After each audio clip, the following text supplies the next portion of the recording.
Olá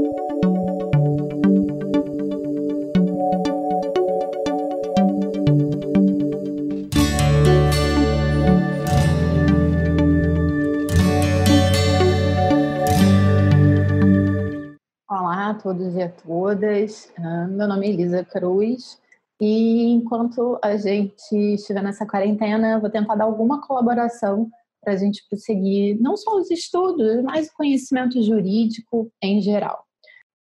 Hoje eu queria falar um pouquinho sobre responsabilidade civil em relações de família. Tentei buscar algum assunto que não fosse totalmente próximo à pandemia, mas que a gente ainda pudesse utilizar caso alguma situação dessa chegue ao conhecimento de vocês. Mas, ao mesmo tempo, algum tema que vocês possam, talvez, buscar desconectar. Então, quem não quer saber de pandemia vai pular bem a parte final, mas quem quiser, assista literalmente até o final, que os últimos, se não o último slide apenas, vão ser ali 5, no máximo 10 minutinhos em que eu vou abordar o que responsabilidade civil em relações familiares tem a ver com esse isolamento causado pelo Covid. Bem, para a gente começar a falar em responsabilidade civil nas relações familiares, a gente precisa entender qual o cerne, qual a questão que está ali situada por trás desse debate. A gente sabe que a responsabilidade civil no direito brasileiro, quando a gente pensa em espécies, ela se divide entre responsabilidade subjetiva, em que tem culpa, e a responsabilidade objetiva, que é do tipo sem culpa. E que existem previsões específicas, como a responsabilidade nas relações de consumo, a responsabilidade civil do Estado, a responsabilidade ambiental e nas atividades de risco. Não será o caso aqui para o direito de família. A gente não vai trabalhar com base em responsabilidade civil do tipo objetiva. Então, já adianto que todas as nossas discussões têm por premissa a responsabilidade do tipo subjetiva, ou seja, aquelas em que existe o elemento culpa. Além da culpa, a gente também vai ter como ponto de debate, né, como requisitos, melhor dizendo, como requisitos da responsabilidade civil, a conduta, uma conduta acima de tudo culposa, como eu já coloquei, e também um nexo causal e um dano. Portanto, a gente vai trabalhar com 4 requisitos: conduta culposa, que provoca um dano, e um nexo causal.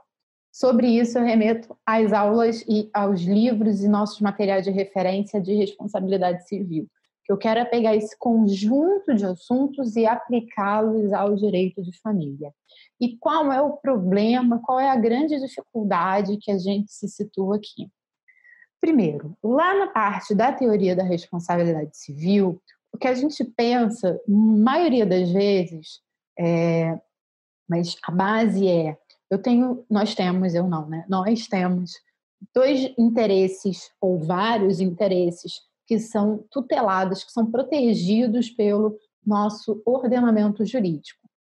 A maioria deles tem natureza patrimonial ou pode ser transformado em uma reparação patrimonial. Essa, inclusive, foi a origem do debate sobre a possibilidade de indenização por danos exclusivamente morais, negados aí até mais ou menos a década de 50 e 60 aqui no Brasil, e depois reconhecidos porque, embora esses interesses não tenham em si conteúdo econômico, eles podem ser convertidos, né? Eles podem ser travestidos de um conteúdo econômico para fins de reparação. Isso também tem muita relação com uma mudança estrutural da própria responsabilidade civil, onde a gente deixou de pensar não apenas na reparação, né, na culpabilização do ofensor, e passamos, então, a pensar na proteção e na tutela da vítima e do dano por ela sofrido. Ou seja, foi um movimento que aconteceu ao mesmo tempo. Ao mesmo tempo em que a gente olhava mais a proteção da vítima, também mudamos a ideia de que apenas interesses exclusivamente patrimoniais poderiam ser resolvidos na responsabilidade civil, abrindo assim a possibilidade de proteção e tutela de interesses não patrimoniais no âmbito da responsabilidade civil. Mas o que acontece quando a gente está diante do direito de família? O cerne principal do direito de família, né, não só, melhor, o principal cerne das relações familiares é o afeto. E o afeto é um sentimento, ele carrega em si um altíssimo grau de subjetividade, um altíssimo grau de afetuosidade, estou usando aqui de propósito essa palavra. Portanto, ele diz muito respeito ao íntimo, aquilo que está na parte psicológica, na construção do sujeito, nas suas subjetividades. Algo que está fora do direito. Embora o direito, em alguns momentos, se aproprie, que faça uso de subjetividades aqui eu quero dizer de sentimentos, no direito não serve, e ele não tem por objeto resolver e normatizar esses sentimentos. O direito é a gente aí pode ter vários sentidos, há quem entenda o direito como um conjunto de relações de poder, mas eu com certeza acho que sim, existe uma projeção de poder, mas acima de tudo, para mim, direito, e para vários outros doutrinadores, o direito é uma ordenação de fatos sociais. Ou seja, o direito precisa, e não só precisa de, mas busca resolver fatos sociais. E aí a gente tem um choque, porque as relações familiares, elas têm como primeira, não única, já vou melhorar isso, mas elas têm como primeira base o afeto, que é um sentimento. E, a princípio, isso estaria fora do âmbito do direito de família. Então, a gente já pode aqui concluir que essa é a primeira dificuldade. A segunda é consequência dessa primeira. Se lida com o afeto, ele pode ser reconhecido como interesse juridicamente tutelado? Não. Então, a gente não vai conseguir, pelo direito de família, resolver problemas de afeto, de sentimento. E, com parênteses, eu acho que essa é a grande dificuldade do direito de família prático, porque as pessoas elas projetam o que é normal, tá? É só uma constatação, mas as pessoas projetam sobre não só os advogados, mas sobre nós, participantes do sistema de justiça, as suas agruras, os seus sofrimentos psíquicos, seus sofrimentos afetivos e os seus desejos afetivos. Algo que o direito não consegue resolver da forma como é esperada por nós que lidamos com isso. E nós também temos as nossas questões sentimentais, afetivas, que são muito próprias. A gente também projeta esses desejos. Então, a gente fica aqui com essa grande primeira tríade, né? A responsabilidade civil que visa a proteger a vítima de um dano que lhe foi injustamente provocado, de um dano que é ilícito em sentido amplo, e que, de alguma forma, esse interesse violado da vítima ou é patrimonial em si, ou pode ser traduzido em pecúnia, mas sempre a partir de fatos, de uma ordenação de fato pelo sistema jurídico. E o confronto dessa teoria em relação ao direito de família, melhor, em relação às relações familiares, que vai pensar muito em termos de afeto, que as relações familiares elas são, hoje em dia, prioritariamente regidas por afeto, e também com base nesse interesse amplamente pessoal, privado, íntimo, que vai envolver as relações afetivas. O segundo problema que a gente se vê diante é o fato de que relações familiares dizem respeito ao nosso íntimo, já falei na frase anterior. E em relação e sobre essas relações íntimas, a gente tem um altíssimo grau de autonomia. Autonomia decorre, ou decorre, dependendo do autor, ou decorre ou tem uma fortíssima relação com a liberdade e, portanto, ela é protegida no artigo 5º da Constituição. Em razão disso, existe um peso qualitativo muito grande da Constituição sobre esse valor autonomia e esse valor liberdade, de forma que o ordenamento sempre vai buscar resguardar essa autonomia e essa liberdade. O que, no âmbito da família, significa dizer que o direito sempre vai buscar, sempre que possível, sempre que for lícito, sempre que estiver dentro dos parâmetros das normas constitucionais, o direito vai sempre procurar atender, respeitar essa autonomia e essa liberdade pessoal em relação a outros interesses pessoais que se confrontem. Esse foi um dos argumentos que o Supremo utilizou no debate sobre o reconhecimento de uniões de pessoas do mesmo sexo, em que se entendeu que o direito à constituição de uma família entre pessoas de mesmo sexo ou não estaria no âmbito da autonomia e da liberdade pessoal. Portanto, não caberia ao Estado determinar as consequências dessa organização e dessa opção de gênero e de sexualidade. Então, a gente vê que o nosso ordenamento jurídico, a partir da Constituição, vai proteger isso. Quarto e último elemento para entrar aqui nesse sopesamento, e antes de eu dar uma resposta final e a gente prosseguir, quarta e última questão é: eu não posso esquecer a tutela da vítima.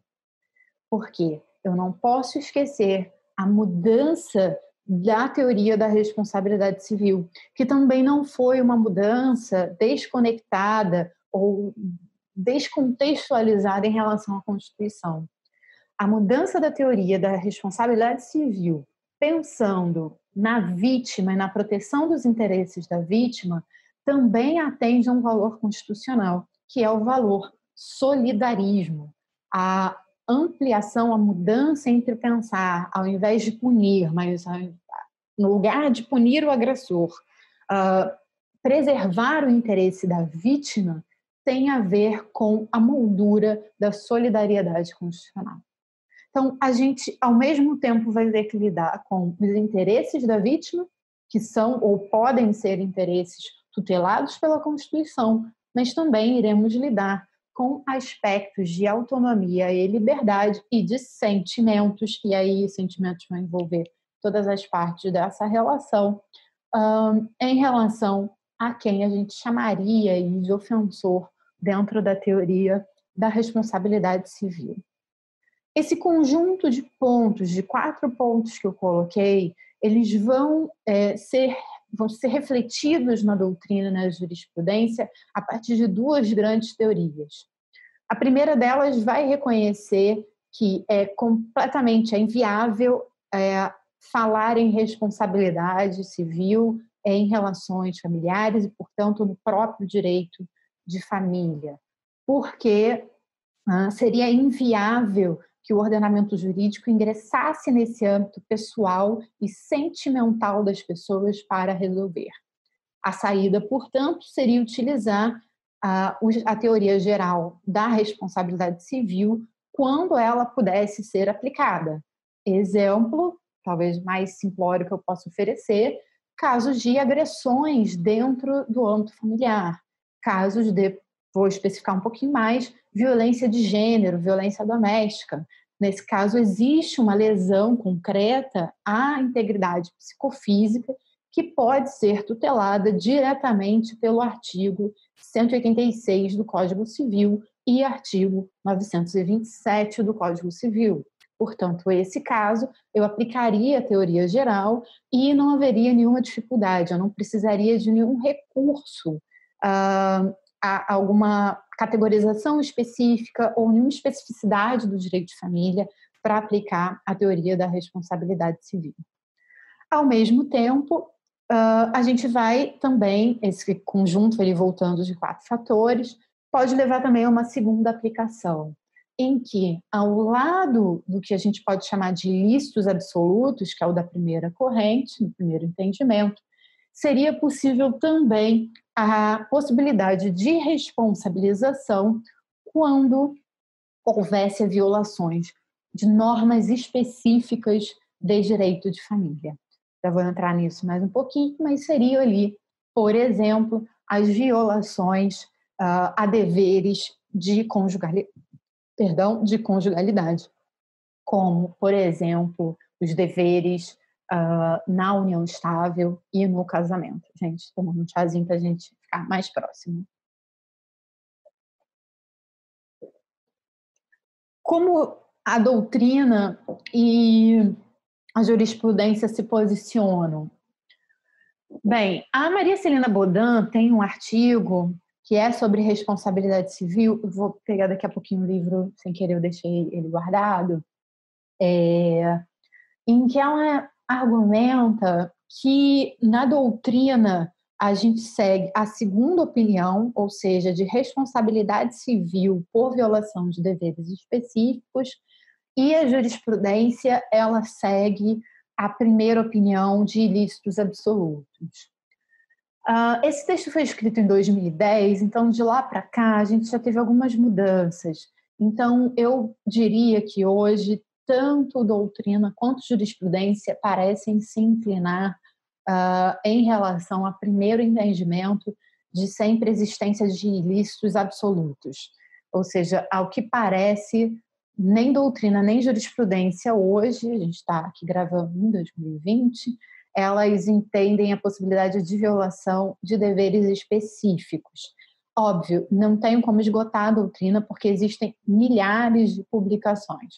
Mas quando a gente olha os principais autores de direito de família, eles realmente parecem encampar a ideia de que é necessário a utilização do 186 e do 927 no Código Civil, junto com algumas outras regras e princípios, eu vou passar por elas com um pouco de calma, para que a gente possa falar de responsabilidade civil em direito de família, tá? Então, é esse o estado das coisas que a gente tem. Nós temos o problema da tutela da liberdade individual, da tutela da autonomia, do afeto como uma das principais bases das relações familiares, ao mesmo tempo a necessidade de proteção não só do interesse de quem está em exercício da sua liberdade, mas também a necessidade de proteção em virtude do solidarismo, do interesse da pessoa que foi vítima na sua integridade psicofísica, a gente talvez possa cogitar aí, mas que teve o seu interesse violado pela outra pessoa que exerceu a sua liberdade. E diante disso tudo, dois grandes entendimentos, ou ilícitos chamados ilícitos absolutos, com base no 186 e 927, ou então a possibilidade de responsabilização por deveres específicos existentes no direito de família.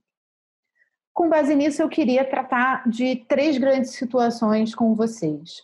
A primeira delas, já buscando aplicar esses entendimentos na prática, a gente vai passar para uma análise da responsabilidade civil nas relações de conjugalidade. E com isso eu quero dizer a responsabilidade nas uniões estáveis e casamentos. Bem, como a gente pode iniciar esse debate sobre responsabilidade civil nas relações de conjugalidade, ou seja, união estável e casamento? As nossas premissas jurídicas aqui serão o artigo 1566 do Código Civil e o artigo 1724 do Código Civil. O 1566 está na parte de casamento e vai dizer que são deveres de ambos os cônjuges fidelidade recíproca, vida em comum do domicílio conjugal, mútua assistência, sustento, guarda e educação dos filhos, respeito e consideração mútuos. E na parte já de união estável, 1724, que vai dizer as relações pessoais entre os companheiros obedecerão aos deveres de lealdade, respeito e assistência e de guarda, sustento e educação dos filhos. Eu agora estou pensando em termos de entre companheiros ou companheiras e uma responsabilidade civil entre eles ou entre cônjuges, tá? Não estou pensando ainda entre pais e respectivos filhos. Então, por hora, estamos aqui restritos às relações entre cônjuges e ou entre companheiros. Pegando aí as duas tendências da aplicação prática da responsabilidade civil, voltando, uma delas vai nos dizer que eu preciso de um ilícito absoluto e a outra vai nos dizer que eu posso ter a violação de requisitos específicos. Se a gente utilizar essa segunda corrente da possibilidade de responsabilidade por violação de deveres específicos, nós teríamos aqui a possibilidade de responsabilidade civil entre companheiros ou entre cônjuges por violação dos deveres de fidelidade, de manutenção, eventualmente, se admitirmos isso como um dever, da vida comum no domicílio conjugal, ou da mútua assistência, ou do respeito, ou ainda da lealdade, respeito e assistência mutuamente consideradas. Ou seja, isso significaria, por exemplo, que uma traição poderia levar à imposição de um dever de indenizar por violação ou do dever de fidelidade ou do dever de lealdade. A gente sabe, e fica muito claro nesse exemplo, a gente sabe que a jurisprudência não aceita esse entendimento de violação de dever específico, porque esses casos já foram analisados por vários tribunais. Eu aqui vou dar só o STJ para conseguir unificar os nossos entendimentos, mas a gente sabe que vários desses casos foram analisados por várias cortes e a tendência delas, vocês podem achar decisões diferentes, mas a tendência que elas demonstram é que a mera violação desses deveres não permite o dever de indenizar, porque os tribunais vão entender que a existência de relacionamentos paralelos, contínuos ou não, ou seja, o dever, a infidelidade, ela não é, por si só, um interesse protegido pelo lado da vítima, porque eles dão um peso qualitativo maior ao exercício da liberdade individual de escolha das suas relações afetivas e ou sexuais e, consequentemente, da autonomia da pessoa. Portanto, nos casos de relações de conjugalidade, a preferência é muito clara, é muito evidente para o entendimento de que eu preciso de um ilícito do tipo, como está no texto da Maria Celina, com um ilícito absoluto, em que eu preciso verificar não apenas a violação a esse dever específico, mas a existência de uma culpa e, acima de tudo, de um dano, ou seja, de uma conduta culposa que vá além da infidelidade ou da violação de outros desses deveres por parte do cônjuge, e um dano que vá além do sentimento de ter sido traído ou de ter sofrido uma deslealdade por quem sofre o dano. Tem dois casos bem interessantes para a gente ver. O primeiro, gente, eu só tirei a ementa, porque vocês vão ter acesso a isso tudo. O primeiro caso, que é o mais recente, aí quase um ano atrás, em que houve infecção pelo vírus HIV de um companheiro em relação ao outro. Nesse caso, não aconteceu apenas a violação do dever.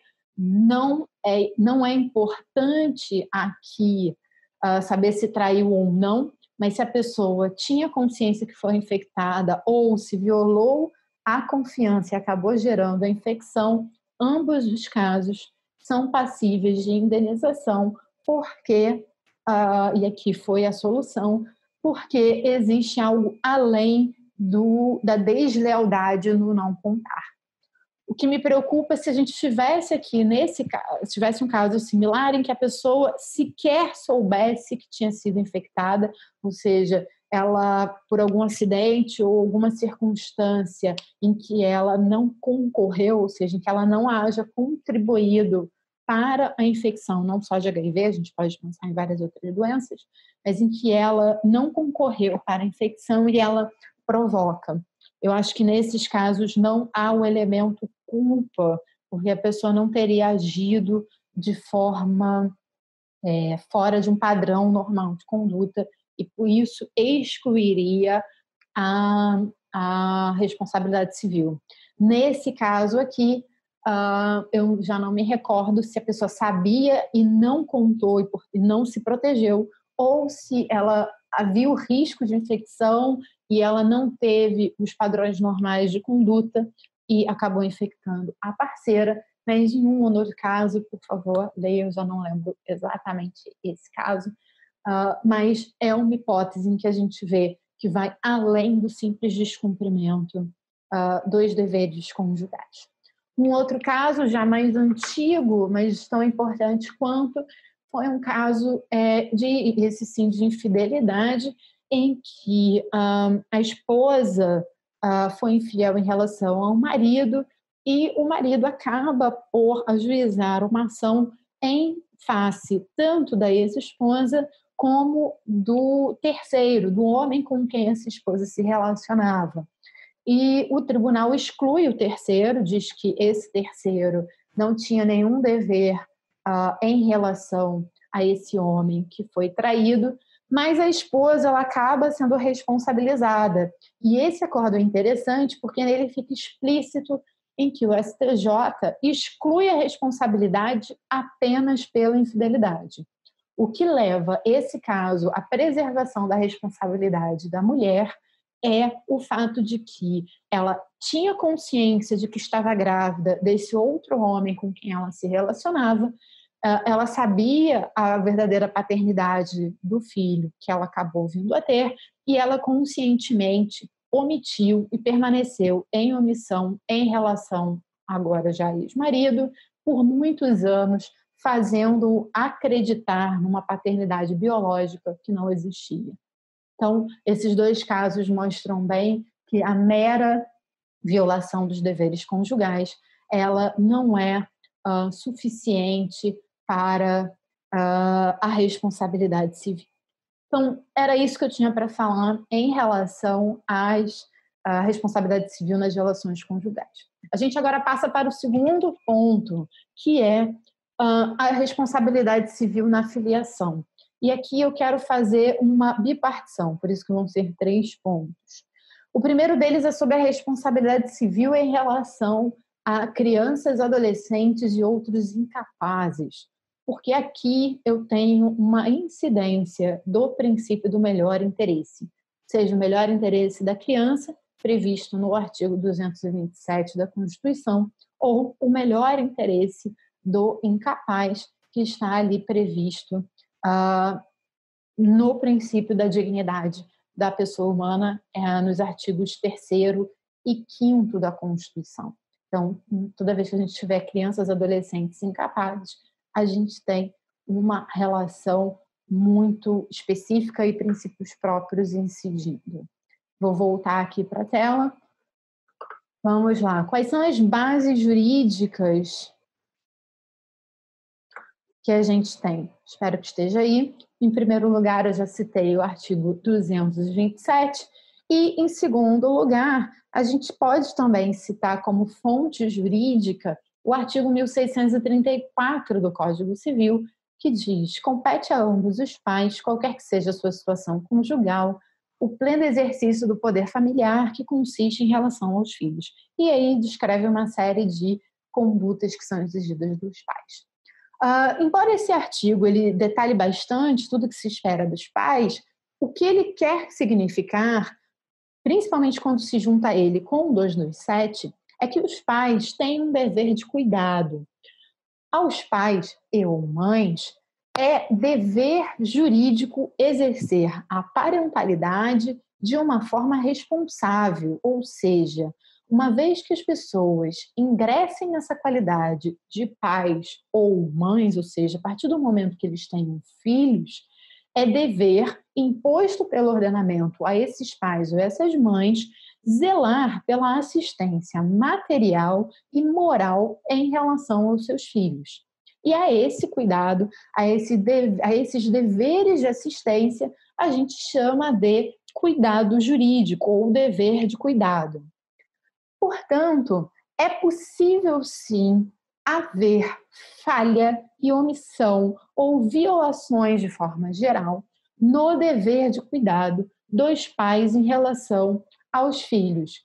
crianças, adolescentes ou incapazes, porque existe um dever, incapazes que eles estejam responsáveis, tá?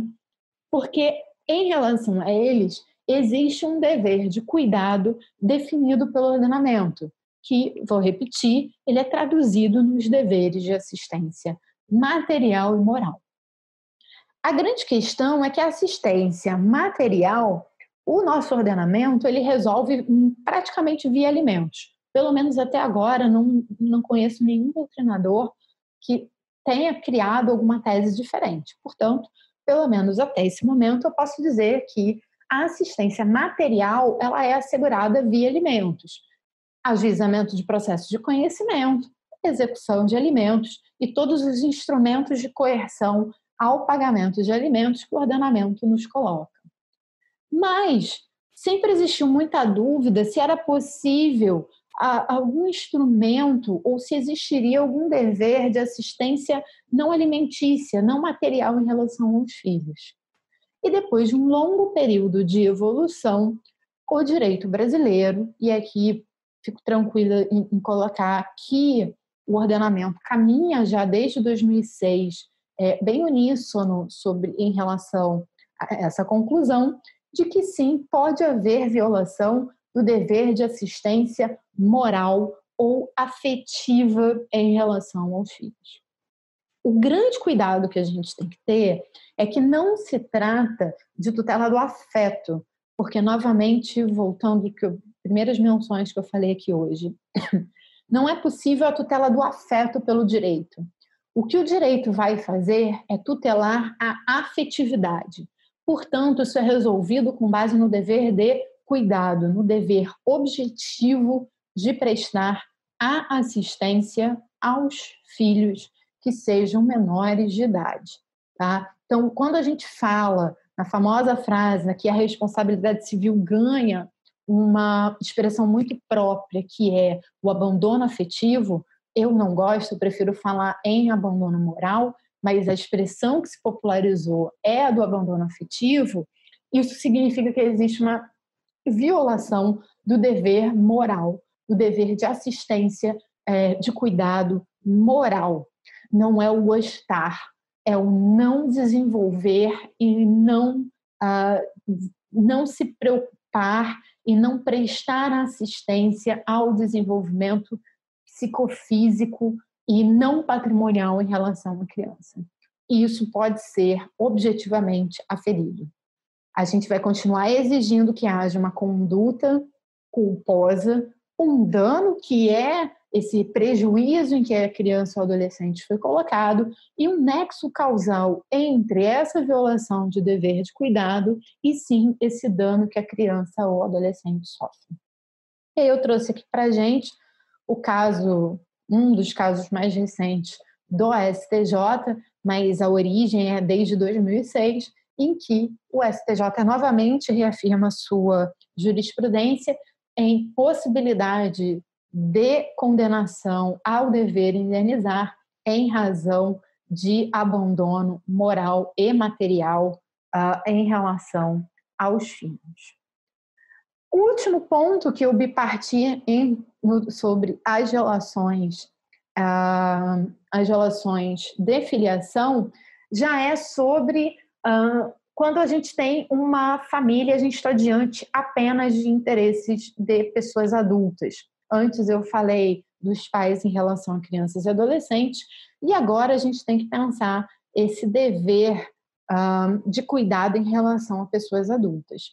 E aí eu trouxe alguns fundamentos jurídicos.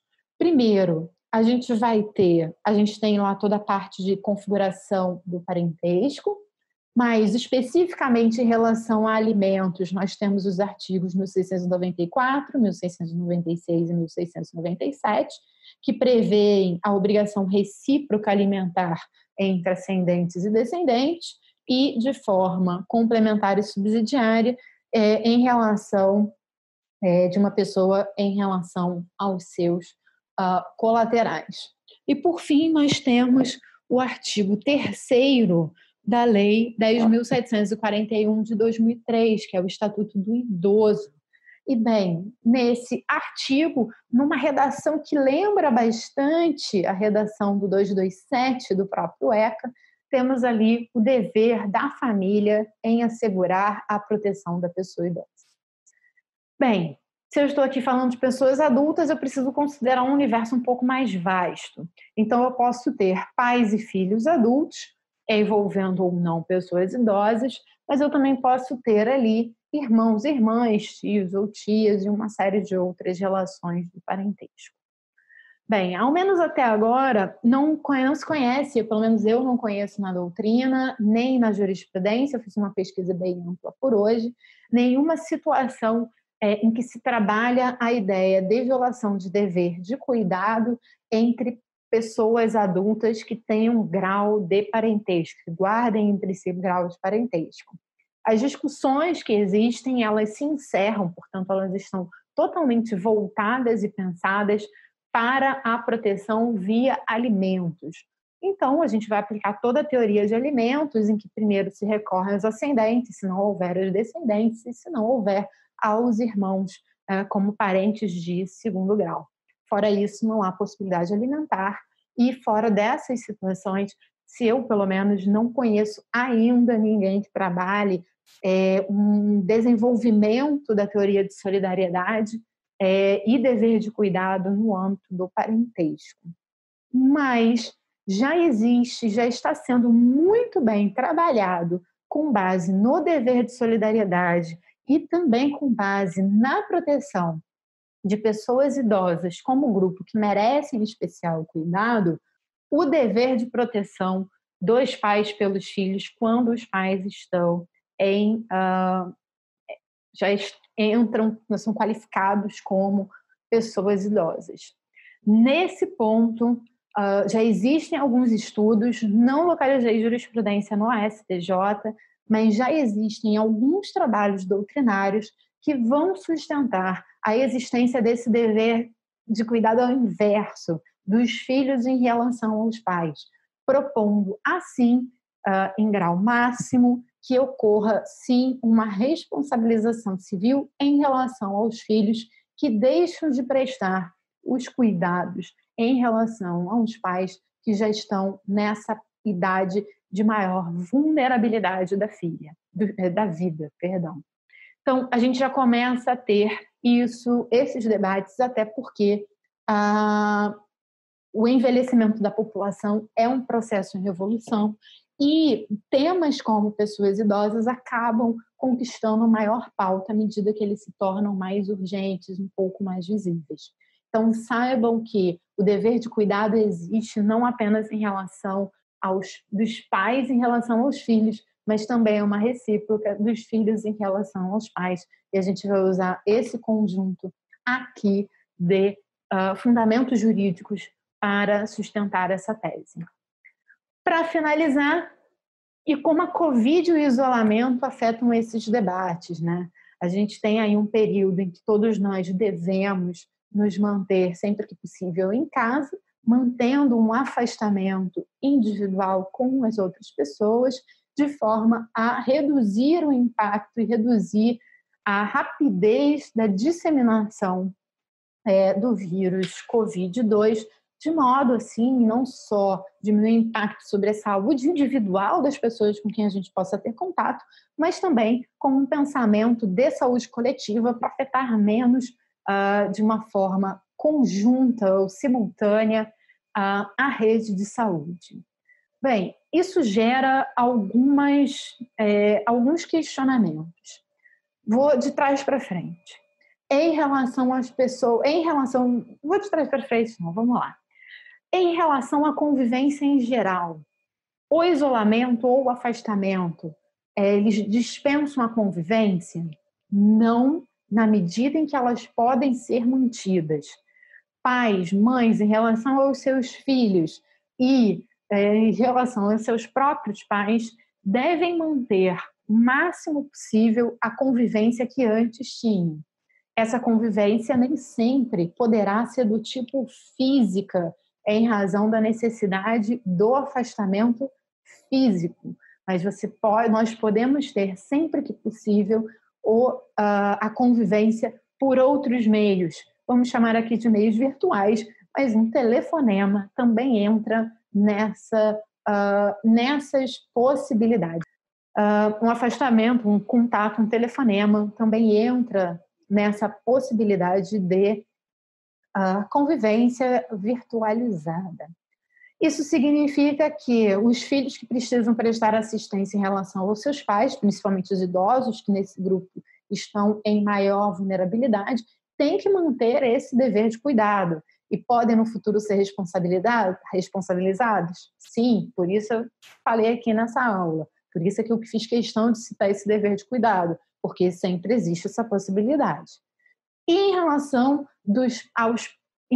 e quanto aos pais pais ou mães em relação aos seus filhos, ou seja, aos seus descendentes, existe o dever de cuidado? Existe o dever de permanecer em convivência? Sim.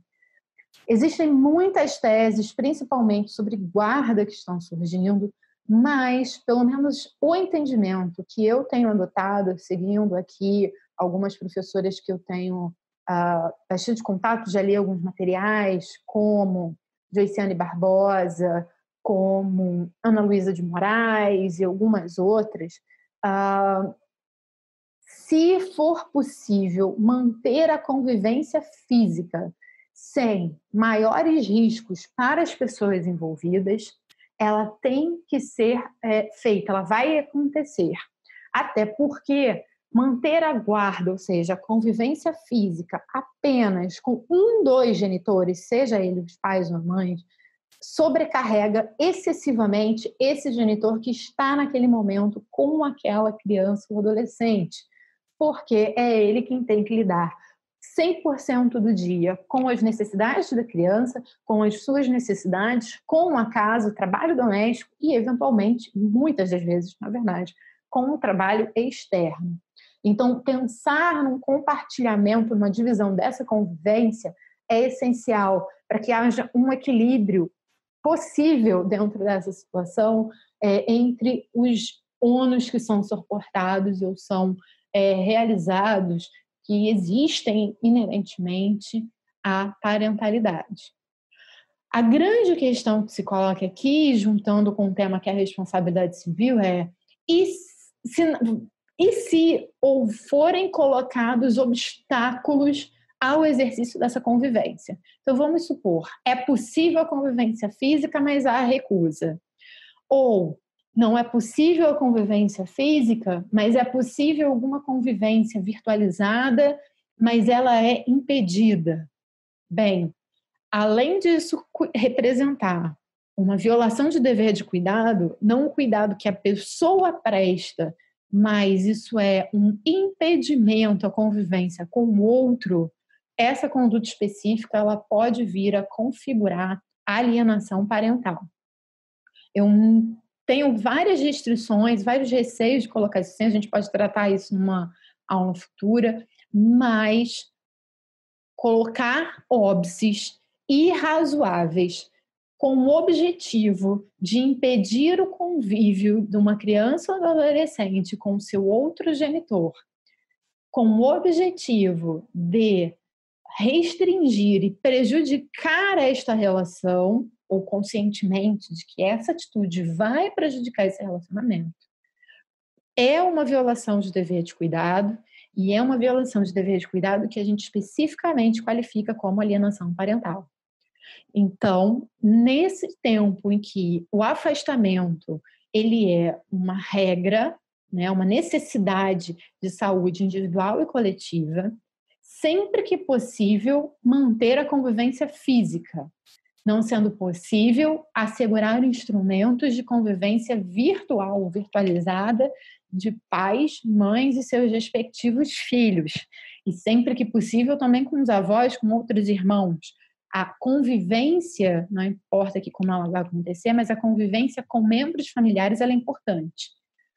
Havendo obstáculos específicos que se destinem a prejudicar o relacionamento com o outro genitor que não está exercendo aquele momento físico, aquela convivência física naquele momento, a gente pode vir a ter um ato de alienação parental que muitas vezes é resolvido via alteração no sistema de guarda, inclusive com determinação de guarda unilateral ou inversão de uma guarda unilateral já existente, o que não exclui a possibilidade de responsabilização civil. Mas acho que eu vou deixar isso para um outro dia, para a gente ter mais o que falar e eu também poder dividir aí os meus momentos, meus pensamentos com vocês. Espero que tenha sido proveitoso. Eu fico aí à disposição de vocês. Beijo, boa quarentena.